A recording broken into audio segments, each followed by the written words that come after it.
This episode of Transform Your Workplace is brought to you by Xenium HR. The demands of HR and payroll are endless, and that's why Xenium provides a complete solution for both, so you can focus on what you do best, which is growing your organization. Learn more about Xenium at xeniumhr.com. In today's episode, I sit down virtually with Jill Duffy, the author of The Everything Guide to Remote Work. And just as the title of the book explains, we're talking about everything regarding remote work. How to support people, how to communicate with them, how to set up our office space to maximize our productivity as a remote worker. So whether or not you're working remotely or you support people working remotely, there's so much to glean from this conversation and subject matter about how to maximize our productivity and how, as employers, as leaders supporting people who work remotely, how do we go about communication and how do we go about supporting our people in the best way possible to maximize their at-home work time. So I hope you enjoyed today's episode with Jill Duffy. I got a lot out of this conversation. Let me know what you think. Reach out to me on LinkedIn, Twitter, Instagram, any of those places. I'd love to connect with you, and feel free to direct message me as well. Have a great week, and we'll talk to you next Tuesday. I've got a really great episode coming up next Tuesday, so I'm excited to have you listen to that one too. Enjoy, and we'll talk to you next week.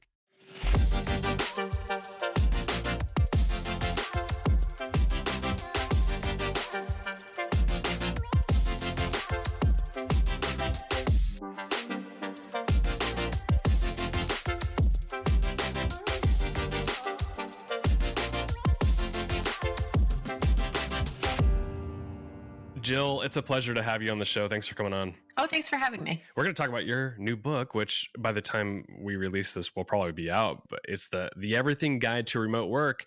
This is so needed right now. And I think I even told you a few minutes ago before we started recording that I wish I had this 2 years ago when a lot of people went remote, and I think it was March of 2020. So what was the idea behind this book? Like, why did you decide to write this one? I have been writing about remote work for a little while now, probably since, I don't know, maybe 2015, 2016 or so. It's something that I've done. It's something people I work with have done before the pandemic. And I kind of saw a lot of new companies coming up that were starting all remote. So they would, a handful of people would found a company, they would hire on new employees, and they'd be all remote. So that's how I kind of got into the subject matter. And the more I wrote about it, the more I was curious to talk to other people who were doing it. What was different for them? What was working for them? Is it only in the tech industry? Who else is working remotely? I had lots of questions.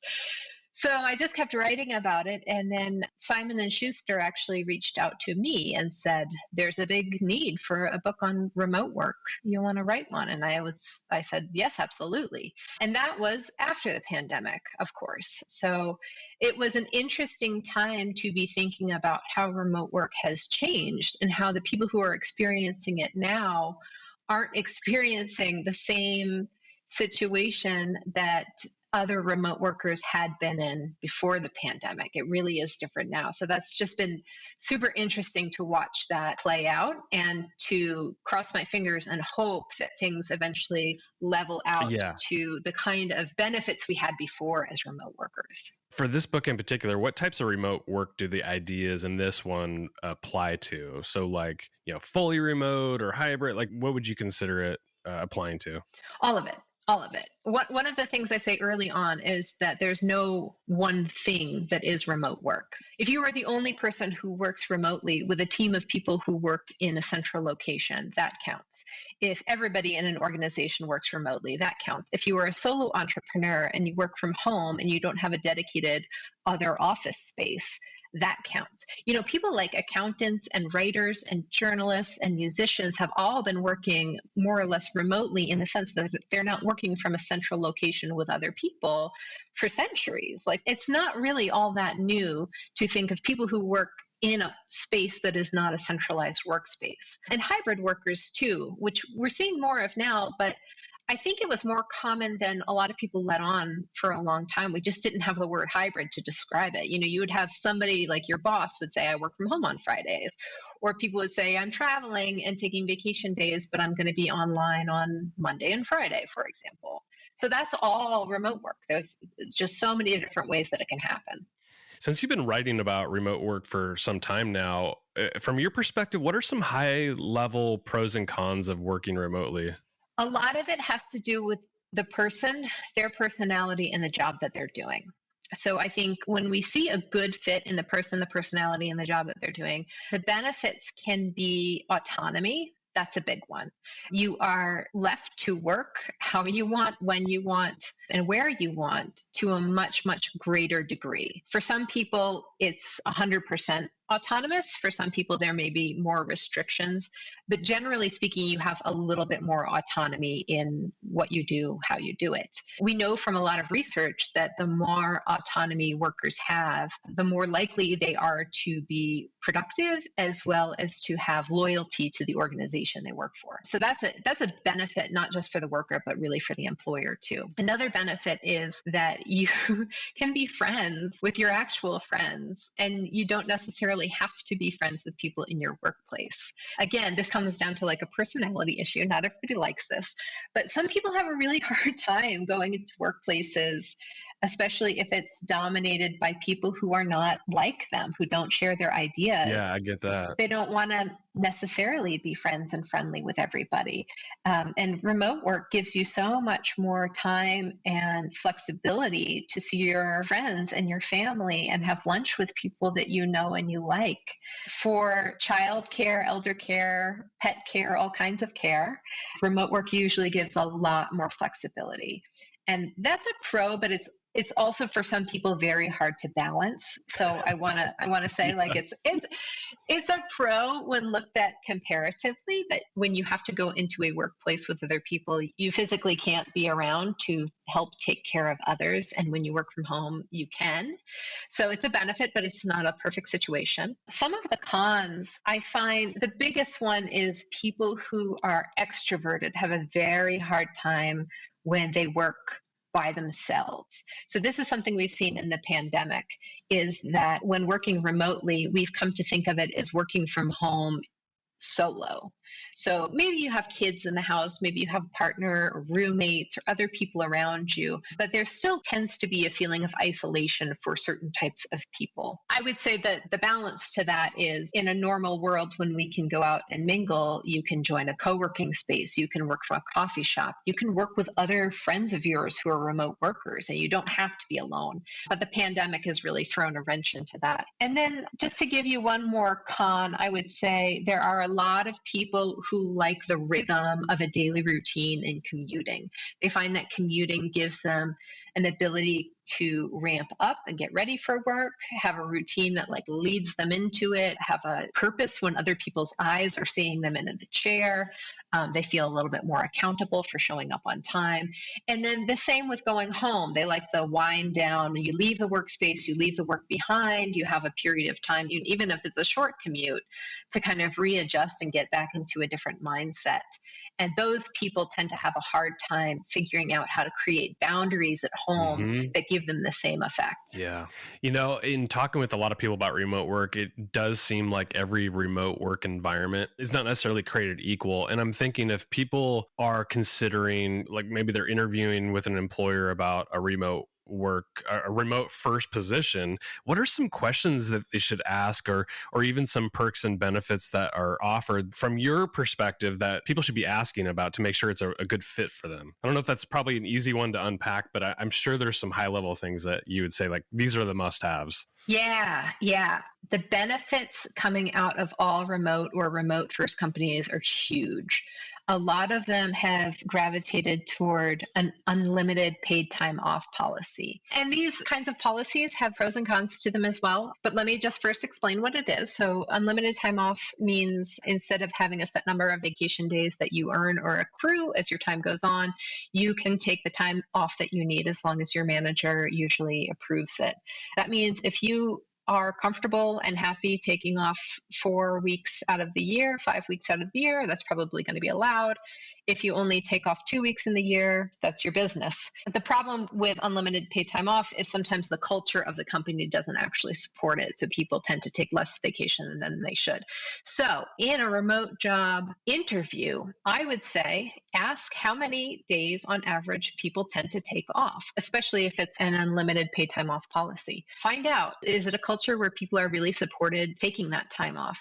And sometimes one of the ways you can find out is whether the highest level people in the company take time off. Oh, yeah, that's a good Do one. they take parental leave when they have children? Yeah. Did they take their vacation time? Do they shut off completely when they take vacation? Because if it's happening at the highest level, you know it's going to be supported at the employee level too. I think that's a good one.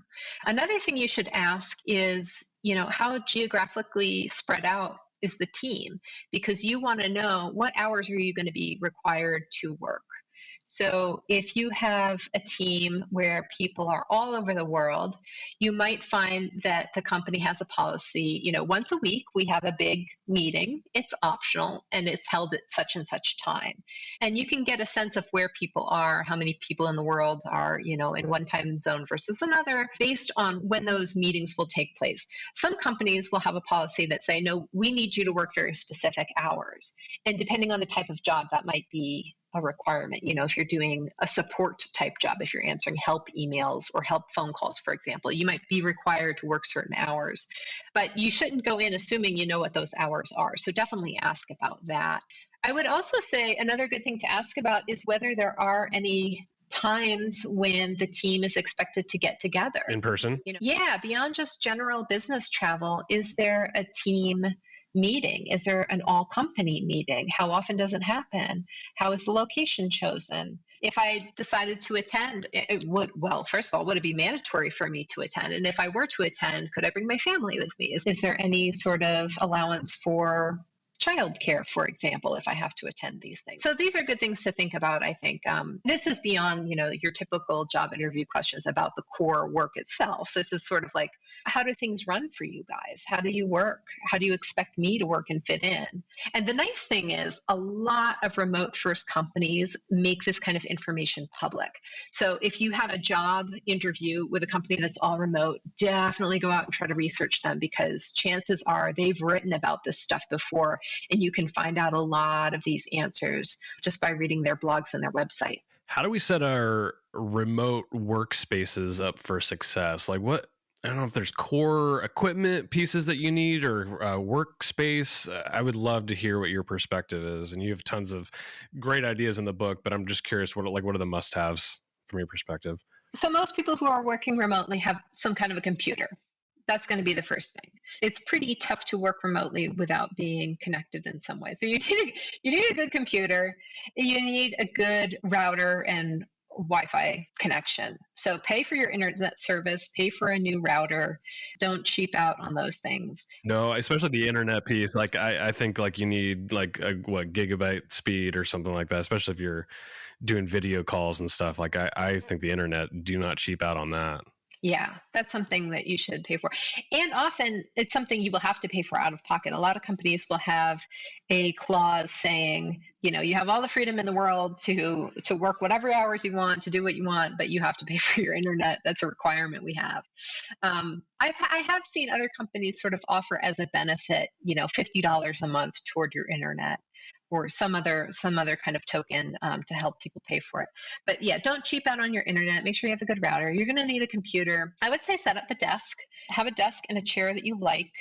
The chair doesn't have to be anything expensive. A good back cushion can do wonders. So my setup right now, actually, I'm sitting on a dining room chair. I have a rolling chair somewhere behind me, but I don't really like it as much. I find that the seating part is a little too short for my legs. Oh, interesting. So the dining room chair works for me with a nice cushion.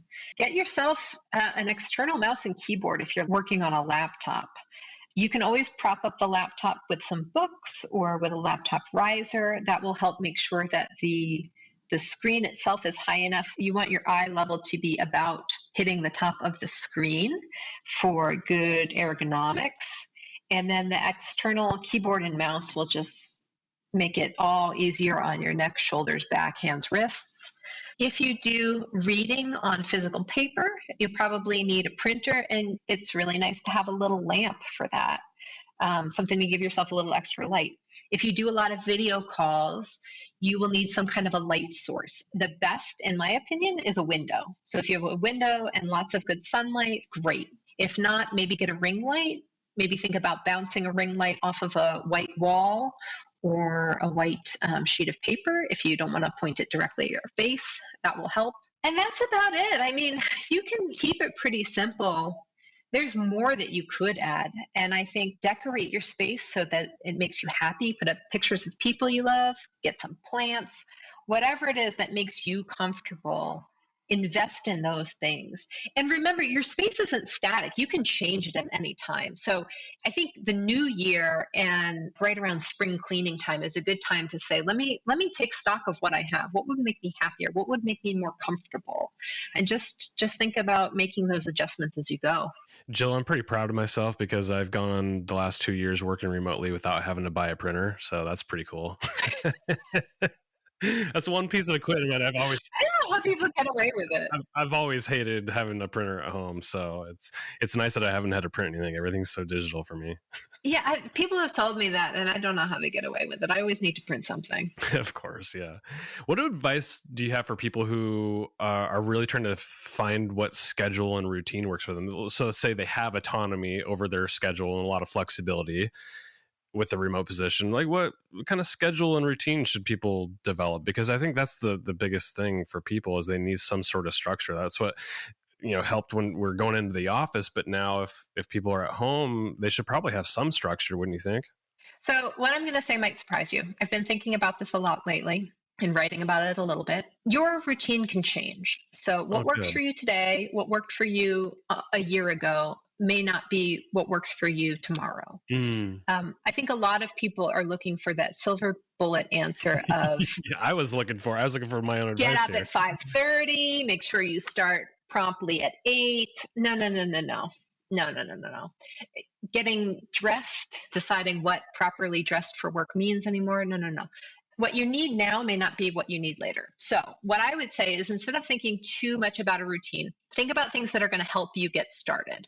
So for me, I always get started with my work after I make a cup of coffee, and I usually write in my diary for about 20 minutes. Oh, that's nice. And that's my ritual. And other people feel better like they have a shower and they get dressed and they put on their makeup or they do their hair. For me, it's like the cup of coffee kind of signals that the day is now starting. I'm going to sit down, I'm going to get adjusted, I'm going to get into it. So I think it does help to have some markers in your day that help you create time and space barriers between working time and personal time.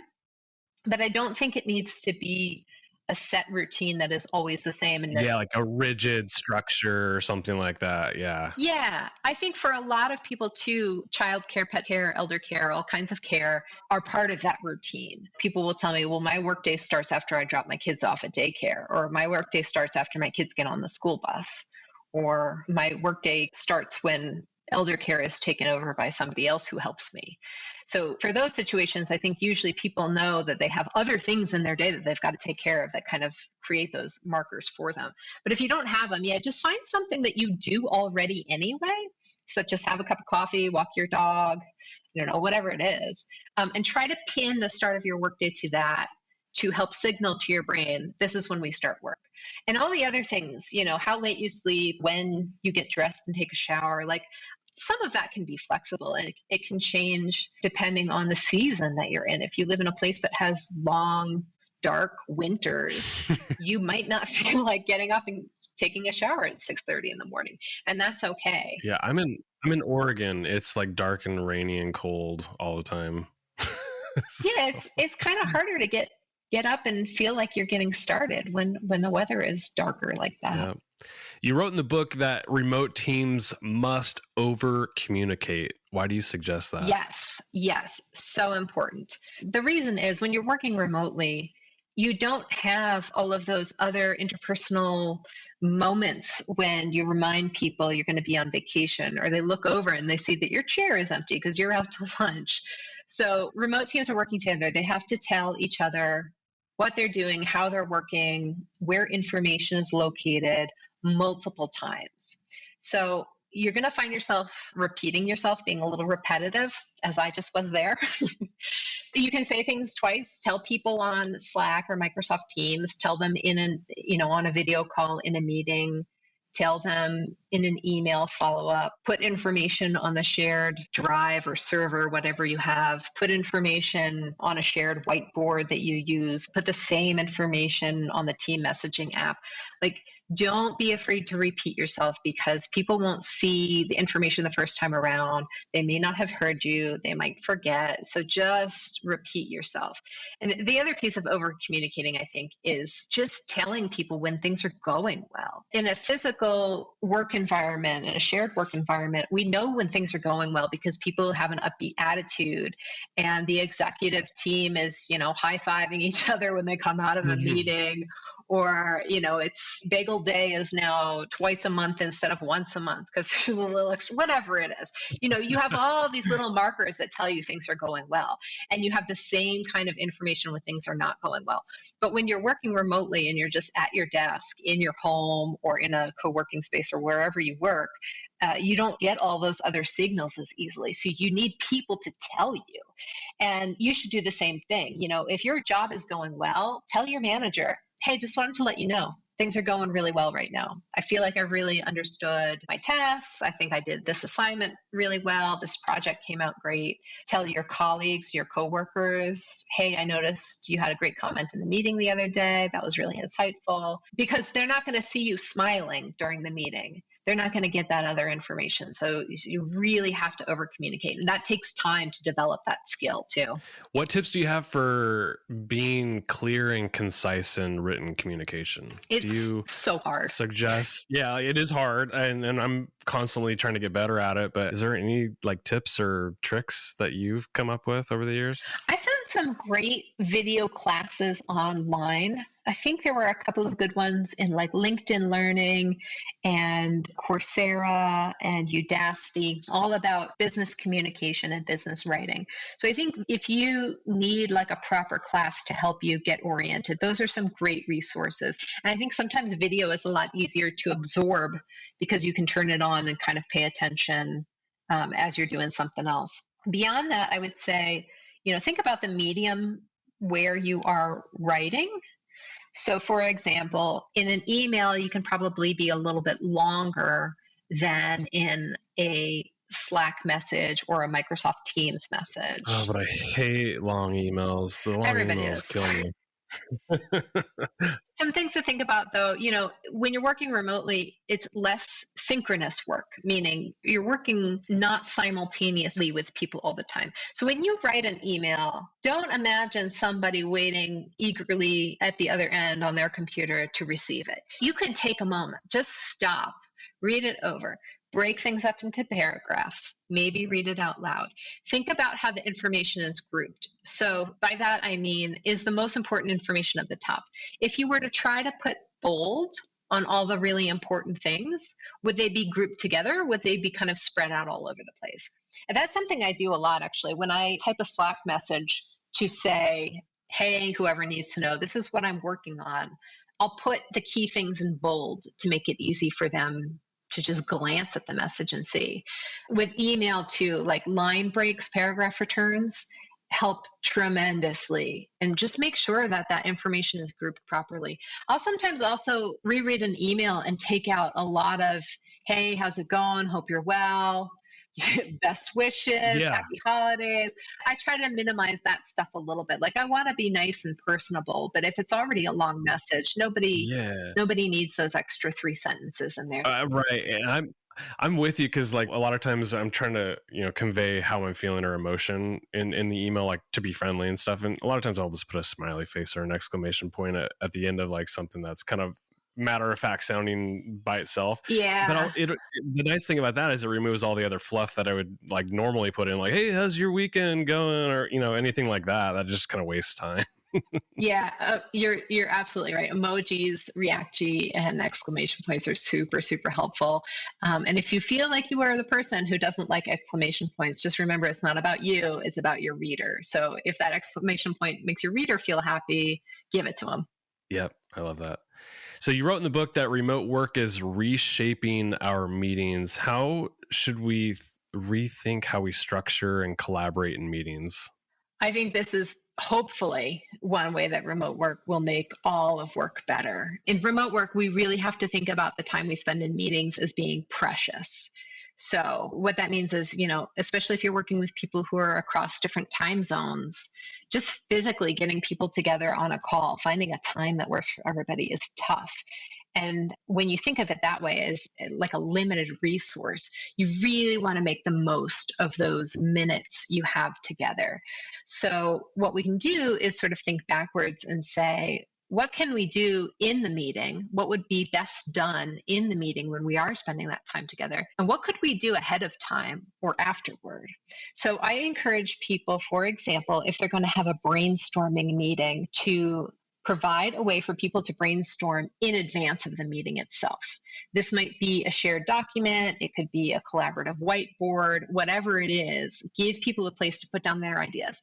This will let them think about the purpose of the meeting, generate their ideas, think about whether their ideas are good, write them down, read everybody else's ideas, so that by the time you actually come together for that meeting can now be cut probably in half in the amount of time you need. And people will have done much more thoughtful work about it. The other thing it will do is it will allow people who are generally a little bit hesitant to speak up in meetings to take their time and think about what they want to present and present it in a written form, which may be better for them. That is such a good tip, because I've run across people who are introverted and they will not speak up in meetings, and I love that idea, just giving them a chance to write it down in advance. That's It's not great. just introverted people, though. It's also people who are not the best with English language, people who have speech impediments, people who have disabilities. Like, it Yeah. gives all of those people another way to contribute differently. And the people who want to just contribute in the meeting and just spout off their ideas, then they still can do that if they want to, if that's what works best.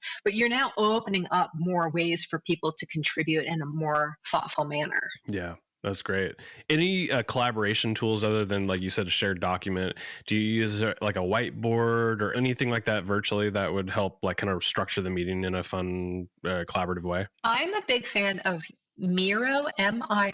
Yeah, Miro boards. Those are great. Miro is really great. It is a collaborative whiteboard, but it's built to be very simple. So I think the main way people interact is they create sticky notes. Yes. So you can just write on the sticky note, but it's just as Did that easy. for the first time the other day, and it was great. You can create images, you can pull in data and have charts, you can pull in videos. And there's a competitor called Mural, Mural, which is nearly as good as Miro, and it's confusing that their names are very similar. So those are two that I like a lot. And if you use a video calling tool like Zoom, you can also just do a screen share on Zoom and share your whiteboard there. Or I think Miro has an option to have a video call right on the board itself. So there's ways that you can add additional layers of collaboration. I love that. Let's move on to distractions, because this is probably the biggest thing about remote work from my perspective, at least, because I've got a dog, I've got a couple kids, I've got a cat. Like, there's just seemingly always a distraction at home, which is why I moved to a new house where I put my office in the basement. But, for people who are battling distractions all throughout the day for remote work, how do people manage those? What suggestions do you have? For me, I find it's very helpful to take breaks at a scheduled time. I think that's the first thing to do. Is some distractions you can manage and some you can't manage. And so just allowing yourself an opportunity to take a break is really helpful. There are some techniques out there to manage distractions. And there's the Pomodoro technique, for example. There's something similar but unbranded, and the name is slipping me right now. But a general idea is that you decide focus sprints. So focus sprints is what people call. Yeah, focus sprints. I actually have that as a note to ask you about what are focus sprints, and you're bringing it up now. That's perfect. So I think focus sprints and managing distractions they're hand in hand. So the idea of a focus sprint is step one, most important part, decide what you need to do. So pick the task that you need to do and be very clear about what it is. Step 2, set a timer. And for that amount of time, it's usually between like 30 and 60 minutes on average, you're going to only work on that task. So you don't have to work on it forever. You don't have to save the day. You just have to work on it for 30 minutes. Keep a piece of paper or a note-taking app by your side. And when a distracting thought, like I should take the laundry out of the washing machine and put it to the dryer, when that thought pops into your head, you don't act on it, you just write it down. So move the laundry, got to buy a birthday present for so-and-so, whatever it is, clean the gutters. You write it down, but you don't act on it. And then you say to yourself, when I'm done with my 30 minutes of focusing, I can do maybe one or two of these things, or I can evaluate that list of things that are distracting me that I want to do, and I can plan a time to do them. So that's a really good one for people who need a lot of structure. I think in general, distractions are going to happen. There are going to be some distractions you can manage and some that you can't. If somebody rings your doorbell with a delivery, you probably need to get up and answer the door. If there is repeated noise in your neighborhood, somebody's doing construction, somebody's doing lawn work, one thing I tell people is try to pay attention to when it happens. Make a note on your calendar and see if it turns out that lawn mowing day is Thursday. And that way, on Thursdays, I'm going to go to the coffee shop for an hour. Yeah. Or I'm going to move to a different room, or I'm going to plan that time for when I process email because I don't need to be super focused and the noise isn't going to bother me when I do that task. So try to plan around it as much as you can. But, that works for some things. And then other kinds of distractions, like your roof is leaking, you really just need to stop and take care of it. This, for employers that are making the shift to maybe a remote first environment, I think for many employers, they were valuing the hours in the seat over the output and the results. How do we make this overall shift? Because I think it's not just an employee thing, but it's a manager thing and an employer thing. It's like, how do we make this shift to measure the results and output and value that over just like, hey, they're on and they're working 9 to 5. Like, how do we make that mental shift? Because I think that's the biggest one in remote. That might be the toughest. I think people have been trying to solve that problem forever, regardless of whether the job is remote. The best thing you can do as an employee is have a very clear job description. You should know what it is you're there to do. And if somebody in the organization can't tell you that, there's a problem. Because that's often what drives people to show up and be in a chair for 8 hours is the description of what they're supposed to do is not clear. So how do they know if they're doing it?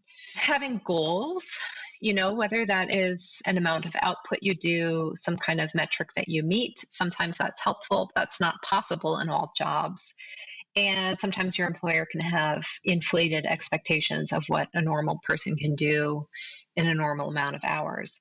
I think the communication piece is super key here. So figuring out what is your job description, and if a manager can't give it to you, write your own job description, come up with your own goals and say, this is what I think is reasonable for me, or this is what I think is ambitious for me, and I'm going to do my best to achieve it. But I would say, if I hit 85% of this goal list, I will consider it successful. So if your manager, your leadership is not good about giving you that clear job description, I would say, be proactive and try to make one for yourself, because that's really the only way to do it. If we don't have a clear expectation of what we're supposed to do, how are we supposed to know if we're doing it? I think one of the challenges with remote work seems to be being able to compartmentalize work and life as separate things. It's kind of gray right now. How do you suggest people set boundaries so that they're not feeling like they're always working or always, life is bleeding into their work or vice versa? Yeah, it's super hard. Something I read before the pandemic was about the different ways people managed time off when they were on vacation and when they were answering emails and being made available while they're trying to take their time off. So what I found really interesting was there seemed to be a little shift in younger people saying, I actually like to have work email on my phone and be accessible to people when I'm taking time off, because that way when I come back, I don't feel overwhelmed by everything I missed. I don't feel like I've been out of the loop. I don't feel like I was sitting around worrying that something was going on that I needed to take care of. I think as you go into your career, the more experience you have, the more you realize you're not missing out on anything important. You're never going to be needed to dive in and save the day. The organization should be able to run without you. You know, if an organization is put together well, they should be able to run without you. And that people, when they're a little bit older, they want to have more disconnect from their job while they're having their time off. So that was really interesting to me, especially before the pandemic. And now in the pandemic, where many, many people never have any separation from their work time and their at home time, I think the best thing to do is give them strategies and remind them that no, you really can shut off. You really can stop checking email and stop checking team messages after 5:30 or whatever time you want to shut off. And at the same time, for a lot of people, that flexibility can be helpful. You know, my sister has an infant at home, and she said, it's really important to me to spend time with the baby when the baby is awake. So I often find myself doing work from 7:30 to 9:30 every night. And her job allows her that flexibility, and she likes it. Like, she wants to be able to work that way. If you feel like you do need boundaries, I would say try to find those things in your routine that already exist. Like I talked about earlier, having that cup of coffee, starting your day after the cup of coffee. Same thing at night, you know, when dogs come in because they want a dog walk, that's the time to close the computer and go outside and leave work behind. There are little things you can do too. You know, sit in the same chair. If you don't have a proper desk space, sit in the same chair at your dining room table when you work, and sit in a different chair when you have dinner. Sit in the armchair when you're working and want a comfy seat, and sit on the couch when you're watching TV.